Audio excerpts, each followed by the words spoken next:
नमस्कार, बिहार तक में आपका स्वागत है और मैं हूं सुजीत। इंडिया महागठबंधन में अब कोई संयोजक का पद नहीं होगा। जी हां, ऐसी ही खबरें आ रही हैं।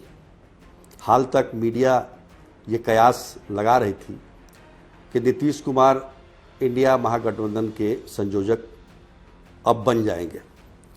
एक मीटिंग होगी और उसके बाद ये तय हो जाएगा।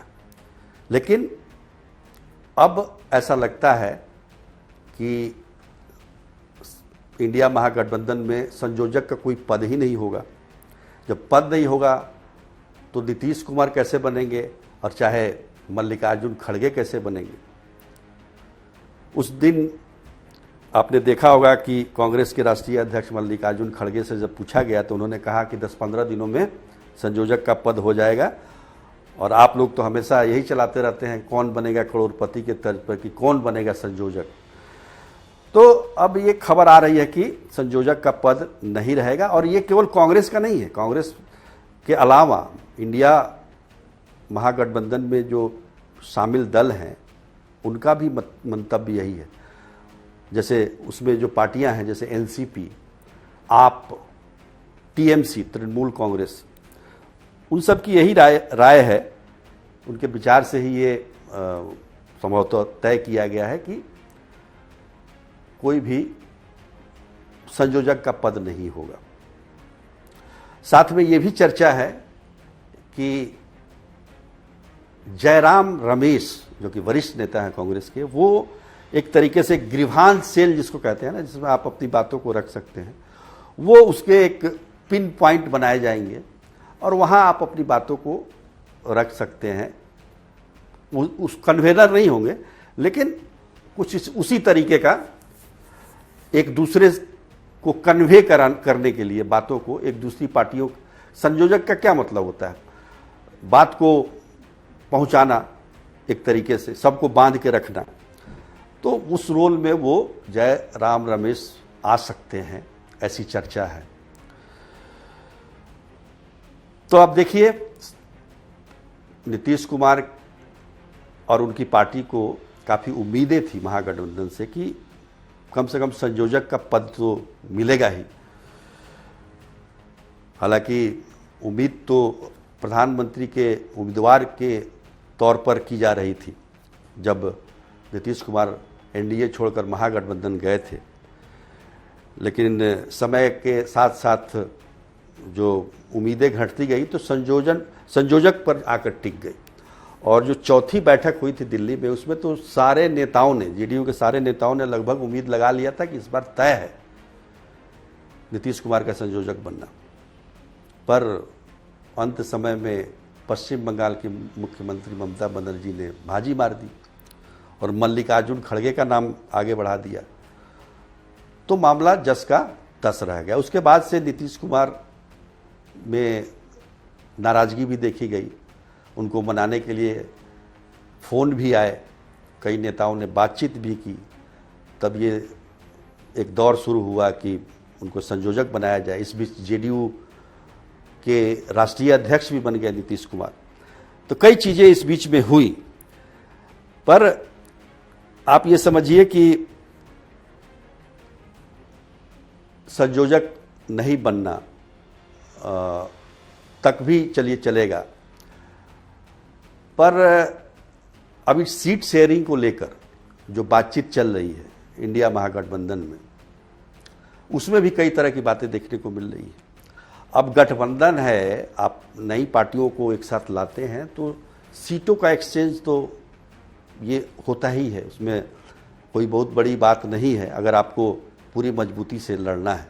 लेकिन जेडीयू का कहना है कि वो 16 सीट उसके सिटिंग है, तो उस पर कोई बातचीत हो ही नहीं सकती।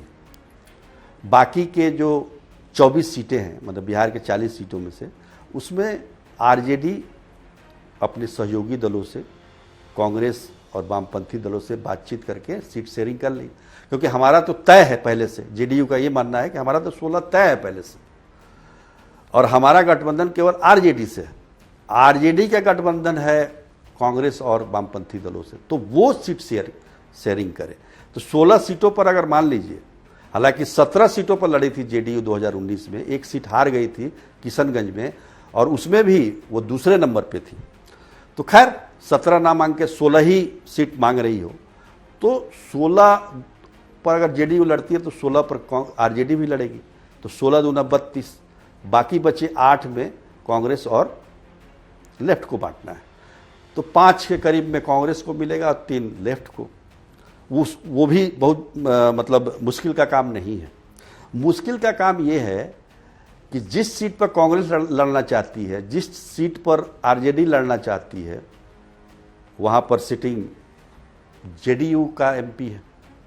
अब कटिहार हो गया, देखिए कटिहार में सभी लड़ना चाहते हैं, जेडीयू का सिटिंग एमपी है, वहाँ आरजेडी भी लड़ना चाहती है, वहाँ कांग्रेस भी लड़ना चाहती है। कांग्रेस के लिए तो और दावा मजबूत है, क्योंकि वहाँ के कद्दावर नेता तारिक अनवर वहाँ से चुनाव लड़ना चाहते हैं।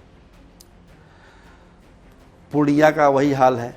कई ऐसी सीटें हैं जहाँ पर इस तरह की बातें हैं, लेकिन जेडीयू का कहना है कि भाई हम 16 पर हमारा है, वो है, आप अपना देख लीजिए 24 में जहाँ से लड़ना हो। लेकिन मजबूती से अगर आपको लड़ना है तो देखना पड़ेगा कि कौन सीटें कहाँ पर किसके लिए मजबूत है। वो तो 2019 में एक आंधी थी जिसमें सब सारे के सारे सीट निकल गए। बीजेपी ने 17 के 17 जीत लिए और एलजेपी ने 6 में 6 जीत लिए और जेडीयू ने 17 में 16 जीत लिए। खैर, तो ये एक बड़ा मसला यहाँ पर है कि कौन किस सीटों पर लड़ेगा, सीटों का एक्सचेंज होना चाहिए, वो कहीं से भी दिखाई नहीं दे रहा है। ये गठबंधन के लिए अच्छा संकेत नहीं कहा जाएगा, और गठबंधन को अगर एकजुट दिखाना है तो निश्चित तौर पर ये चीज़ें जो हैं सामने आनी चाहिए। और सबसे बड़ी बात कि आजकल ये देखा जा रहा है कि पार्टियों के बीच में जो कम्युनिकेशन है वो काफ़ी उसमें गैप है, बातचीत उतनी नहीं हो पा रही है। तो उसको लेकर भी अंदेशा बना हुआ है कि क्या होगा आगे, ये कोई नहीं जानता है। सब इस आस में है कि सामने वाला क्या कर रहा है, उसके आधार पर हम चीज़ों को आगे बढ़ाएं। सभी पार्टियां यही कर रही हैं। तो खैर, अब संयोजक का पद भी नहीं होगा, कोई मीटिंग भी नहीं होगी, तो निश्चित तौर पर इंडिया गठबंधन के लिए जो ये चुनाव है 2024 का, कितना इनके लिए सफलता प्राप्त करेगा, इसमें कितना इसमें सफल होंगे, ये देखना होगा। आज के लिए इतना ही, तब तक के लिए नमस्कार।